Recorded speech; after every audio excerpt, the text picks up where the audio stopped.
Iyo umuntu yizera arakora akanasenga. Iyo umuntu yizera Imana asenga anakora. Ni ibintu bibiri bigendana. Ugomba gukora. Mbwirira uwo muri kumwe ngo tugomba gukora.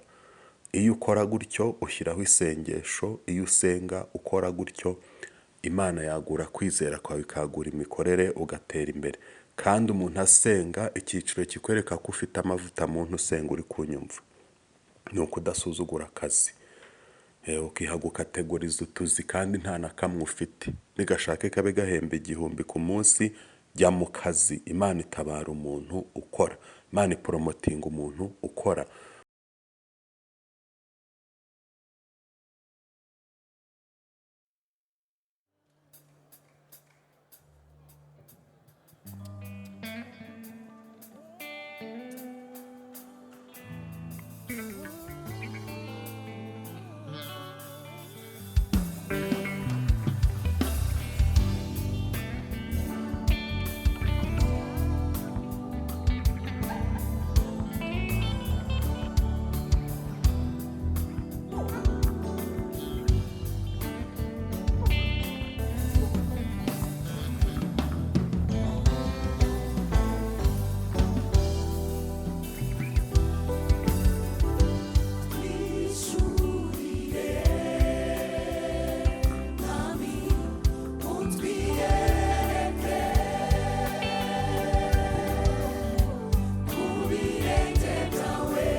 Bene data, mwaramutse kandi muraho.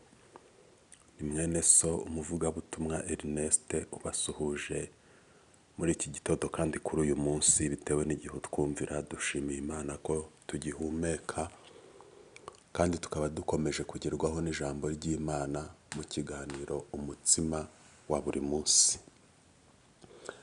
Uyu munsi tugiye gusangira ijambo ryo kwizera, kuko turi mu cyumweru cyo kwiga kwizera, kumenya ibyiringirwa, ibyo wiringiye bidakoze isoni.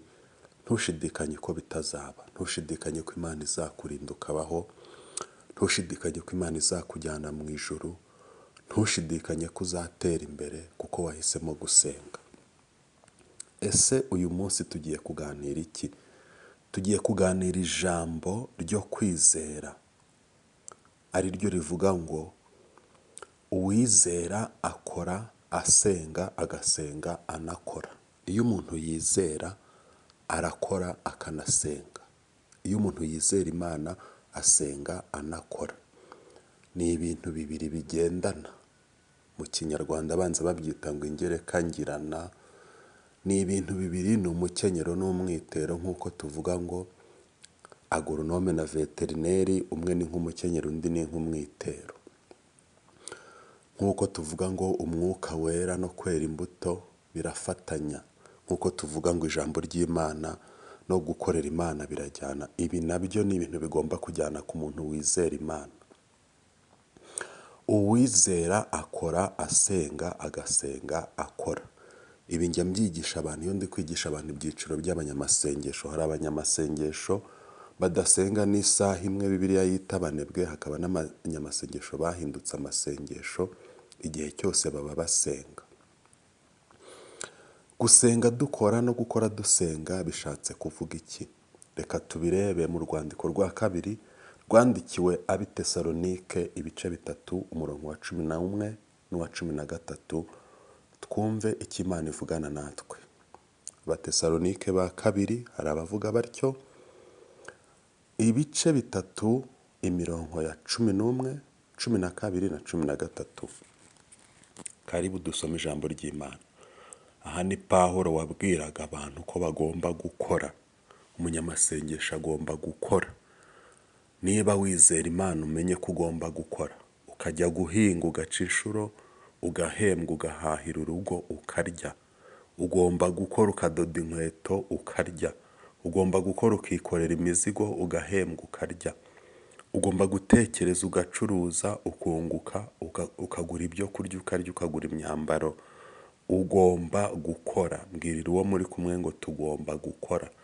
Iyo ukora gutyo ushyiraho isengesho, iyo usenga ukora gutyo Imana yagura kwizera kwawe, ikagura imikorere, ugatera imbere.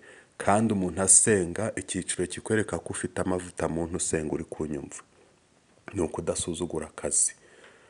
Ukiha gukategoriza utuzi kandi nta na kamwe ufite. Nigashake kabe gahemba 1000 ku munsi, jya mu kazi. Imana itabara umuntu ukora. Imana iporomotinga umuntu ukora. Ugaha agaciro abaturage niba wakira abaturage, ugaha agaciro abarwayi niba uvura kwa muganga, ugaha agaciro abakristo niba uri pasiteri, ugaha agaciro abaturage niba ucunga umutekano, ugaha agaciro abaturage niba uri umutekinisiye. Ukamenya kwakira abantu no kubitaho, ukumva umuntu cyakubajije ukamusubiza, uguhamagaye ukamwitaba, ukwandikiye ukamusubiza. Reka dusome Abatesalonike ba kabiri ibice 3 umurongo wa 11. Twumvise yuko hari bamwe bo muri mwe bagenda bica gahunda, batagira icyo bakora, ahubwo bakaba bakazitereyemo. Uyu murongo urawumva? 12. Nuko rero abameze batyo turabategeka tubihanangiriza mu Mwami Yesu Kristo gukora nituza, ngo babone uko barya ibyo kurya byabo ubwabo. Murongo wa 13 tunawusorezaho. Ariko mwebweho bene data, ntimugacogorere gukora neza, akira ijambo ry'Imana. Ese gukora neza ni iki ku muntu wizera Imana usenga? Gukora neza ni ugukora akazi kawe ukakarangiza. Dufite abantu benshi baba mu rusengero, nyamara iyo bagiye ku kazi bakora isaha badakora akazi. Imana ikubabarire. Uwiteka ashaka ko ujya mu kazi ufite gahunda. Ugeze mu rugo mbere yo kuryama ugiye gusenga, fata gahunda y'ibintu uzakora ejo mu kazi, uhangayikishwe nabyo. Niba ari dosiye y'umuturage, hangayikishwa nayo. Niba ari ibyo uzacuruza, hangayikishwa nabyo. Ujye ku kazi ubikore. Niba mutaha saa 9 zikagera utarabikora, uraguma ku kazi utaha ubirangije. Uko niko gukora k'umuntu wizera. Iga kuvuga neza mu kazi. Umurongo wa 13 Pawulo arakubwira ngo ariko mwebweho bene data, ntimugacogore gukora neza. Gukora neza, iga kuvuga neza ku kazi. Vugana neza n'abo mukorana. Niki Imana yagushyiriyeho. Vugana neza n'abo uyoboye. Niki Imana yabaguhereye. Akira neza abaturage. Akira neza abagana ibiro byawe. Akira neza abagana butike yawe. Ubaha umukiriya. Iyo wubashye umukiriya uba wubashye Imana yamukoherereje. Iyo wubashye umuturage uba wubashye Imana yamwohereje mu biro byawe. Ca bugufi kuko ijambo ry'Imana riragusaba gukora neza. Niba uzi ko wizera ijambo ry'Imana ukizera Imana, kuko Bibiliya iratubwira ngo utizera ntibishoboka ko ayinezeza na hato. Ndagira ngo nkubwire kuba kazitereyemo icyo bivuga. Ni ukutagira gahunda. Ugasanga umuntu ntagira gahunda. Mu gitondo agiye gusenga muri Nibature. Avuye muri Nibature agiye gusenga muri gurupe. Avuye muri gurupe agiye mu iteraniro rya buragorobye. Ni byiza. Ariko ayo masengesho ntabwo ari ay'umuntu wizera Imana, ni ay'umuntu wayobye. Utese nayobye gute? Amasengesho y'umuntu utarayobye ni amasengesho arimo gukora. Jya muri Nibature, nuva muri Nibature ujye ku kazi. Nuva ku kazi ujye muri buragorobye. Bihore bityo ukwezi gushire, ku kazi baguhembe, no mu ijuru baguha amakuru, umenye uko ukora umurimo w'Imana. Numara guhembwa ugura inkweto wambare, ugura ipantaro wambare, ugura ibyo kurya utekera abana, wishyurira abana minerivare. Umaze ukwezi utarakora, uri gusenga gusa. Urera imbuto mbi byanze bikunze. Ugiye kwanduranya, ugiye gusabiriza, ukoze izina ry'Imana isoni. Ibi Pawulo yabibwiraga Abatesalonike, ariko uyu munsi Pawulo nitwe tukwigisha, Abatesalonike ni wowe uri kutwumva. Imana ivuganye nawe ngo wisuzugura akazi, wibe inyanda mu kazi, nta kazi k'umunyagara, ntawe ukina asenga, ntawe ukina ahinga, ntawe ukina yiga, ntawe ukina akora akazi. Niba uri umukirina akora akazi kawe neza. Umunyamasengesho agomba gukora kandi umukozi agomba gusenga.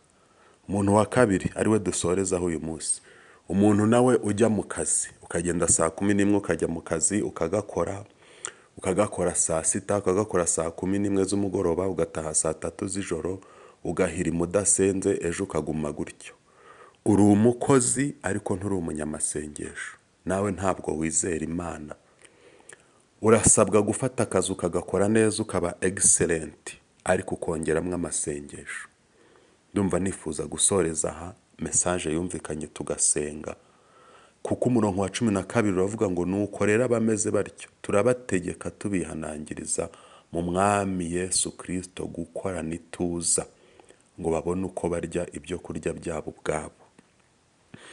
Nta muntu uzagutunga, nta muntu uzagutungira urugo, nta muntu uzakwambika, nta kimana izakumarira niba udafite esprit de combativité, kurwana, ukarwana ku buzima, ugakora, ukabwira Imana ngo nihe umugisha imirimo y'intoke zawe, kuko biravuga ngo abakiranutsi bazagubwa neza kuko bazatungwa n'imirimo y'amaboko n'intoke zabo. Bishatse kuvuga iki? Amasengesho wasenze iyo ni imirimo ubushyize mu bikorwa itegeko rya Yesu ritubwira ngo dusenge.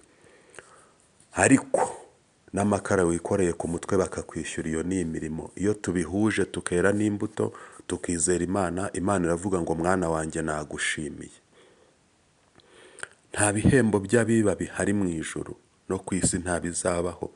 Abajya gusambana ngo bahabwe ibintu, abambura, umuntu akaguha amafaranga ukayamuheza burundu. Uwiteka avuganye nawe ngo koresha formule yo kwizera, kwizera gukora, gusenga, kwizera gusenga, gukora. Gira igihe cyo gusenga, gira igihe cyo gukora. Irinde gusabiriza. Uwiteka Imana azagutabara agusanze mu murimo no mu kazi, mu masengesho no mu kazi, mu kazi no mu masengesho. Imana nibaha umugisha.